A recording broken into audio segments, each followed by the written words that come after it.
খালেদা জিয়া তো অনেক আগে মারা গেছে, আমরা বলছি। এই ভিডিও না দেখলে কি দেখবেন? ভিডিওটি আগে দেখুন। তোমাদের লজ্জা লাগে না?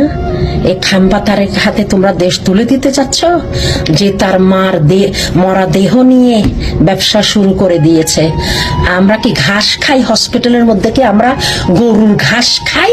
হ্যাঁ, ঘোড়ার ঘাস খাই? হ্যাঁ, খালেদা জিয়া তো অনেক আগে মারা গেছে, আমরা বলছি। ওটাকে প্রিজনেশন ইনজেকশন দিয়ে এভাবে মোমের মতন বসায় রাখছিল। কি লাভ হয়েছে? কখন যে মারা গেছে, এই মরা দেহ নিয়ে তোমরা ব্যবসা শুরু করে দিছো। এটা গুনাহ হবে না? এটা গুনাহ হবে না? তোমরা গুনার কাজ করো নাই? একটা মরা দেহকে ইনজেকশন দিয়ে টাটকা রাখার জন্য মোমের মতন করে রাখছো, মানুষকে ধোকা দিতেছিলা। এটা তো অনেক আগে সে মারা গেছে।